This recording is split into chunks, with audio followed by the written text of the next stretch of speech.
สบายดีน้องนักเรียนทุกคนคือว่าช่วงนี้อาจารย์ก็บ่ค่อยได้เฮ็ดคลิปลงไปเนาะเนื่องจากว่าช่วงนี้พักเรียนแล้วแล้วก็อาจารย์ก็ค่าเวียกซึ่งว่าอาจารย์ขายเครื่องแล้วเนาะฉะนั้นคลิปนี้อาจารย์จะมาอธิบาย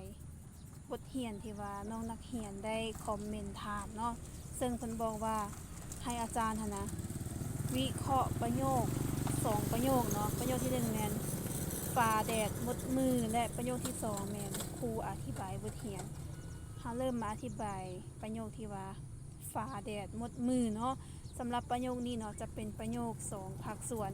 ดังนั้นเราจะมาวิเคราะห์แต่ละคำกันเลยคำว่าฟ้าเนาะฟ้านี่เป็นคำนามเนาะซึ่งว่ามันเฮ็ดหน้าที่เป็นคำตัวตั้งของประโยคแล้วบัดนี้คำว่าแดดเนาะคำว่าแดดในหน้าที่นี้เนาะเฮ็ดหน้าที่เป็นคำกรรมครบของประโยคแล้วบัดนี้คำว่ามดมือเนาะ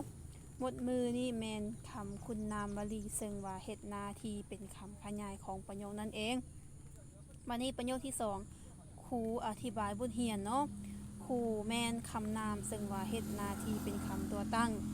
อธิบายแม่นคำกรรมวลีเฮ็ดหน้าที่บอกการเคลื่อนไหวหรือว่าบอกอาการของคำตัวตั้งในประโยคส่วนบทเรียนนี่เป็นคำนามเนาะซึ่งว่าเฮ็ดหน้าที่เป็นคำประกอบของประโยคถ้าหากว่าผู้ใดบ่เข้าใจบนใดแม่นสามารถคอมเมนต์ถามได้หรือว่าอยากถามบทเรียนแม่นสามารถถามได้